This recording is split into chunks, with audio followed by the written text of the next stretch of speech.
Made it through another week. A little check-in here. So this week I had a goal of getting in at least 3 different runs, and I hit that. So Monday, Wednesday, and Saturday I ran this week.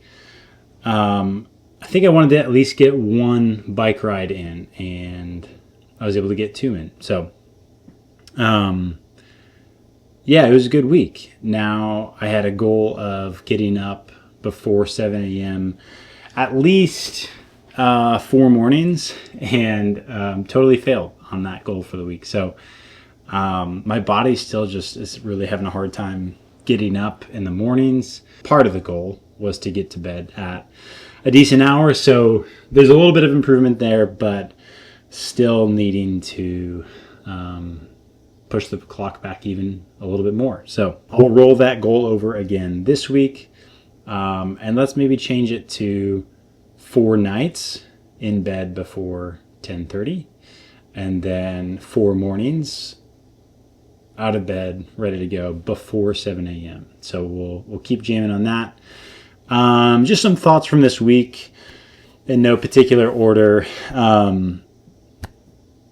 Man, early in the week, I was feeling frustrated with the training plan from Garmin, and this was week 2. But it's really, really simple, low bar. And honestly, that's what I need. So it was funny. I caught myself, kind of frustrated and just like, this feels so easy. This feels so almost beneath me. But I had to remind myself, we're playing the long game here, and injury free, not pushing it too quickly. So this week I have decided I'm going to stick with the Garmin training plan for at least 2 more weeks. So we'll do a minimum of 4 weeks in this kind of introductory Garmin plan. And then reevaluate. So after week 4, depending on how the body's feeling and depending on how those sessions are. So this next week we should see it stretch out a little bit more, which is good. That's what my body probably really needs, that slow on-ramp coming back from no running to get back to, I don't even know that I've hit more than 10 miles in a single week yet. So yeah, so we're going to stick with the training plan. Lots of walking this week. And that's totally okay. So during my runs, I've been giving myself permission, like, hey, you're allowed to walk whenever you want to, especially right now in Kansas City with the heat of the day. Sometimes I'm out running when it's 95, 90% or 80% humidity this week. I mean, some pretty crazy feel like temps of 105 or 115. So, I'm allowing myself kind of that grace of just whenever I want to walk, I'm allowed to walk. So that's been going well. And in general, my body's actually been feeling quite a bit better. I can notice just my knees and ankles are acclimating to the running. And it's going good. So I'm loving the New Balance Fresh Foam 1080s.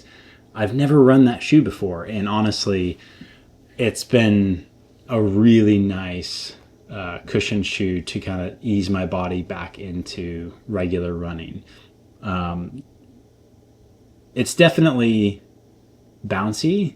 and a big cushion shoe, but I also don't feel like I'm not stable in it. It feels like a very solid shoe, very responsive still, but great for easy miles, which is pretty much all I'm doing right now.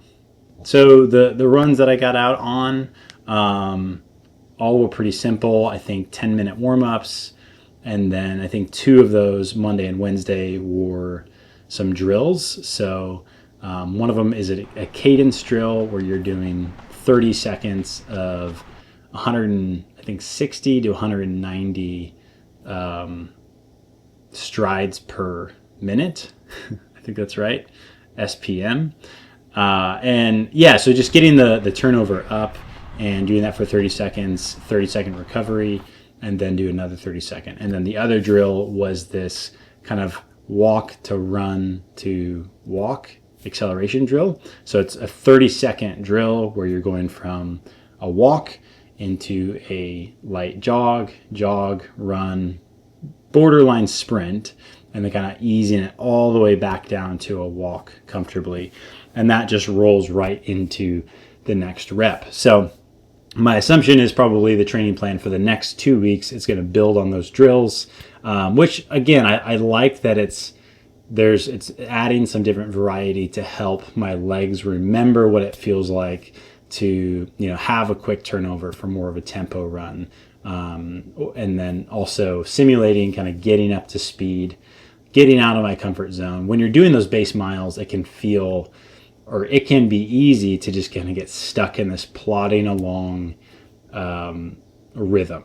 And so I like the drills with the training plan just because it gets me out of that, just the minutia of the same movement over and over again, not really changing it up.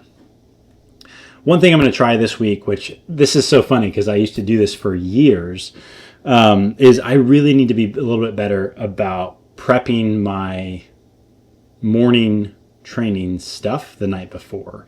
And this honestly has been like one of the things that over the last 10 plus years has been such a key for me to get up in the morning, is actually having my shoes laid out, my run, shorts, run belt, hydration, shirt, everything kind of laid out the night before.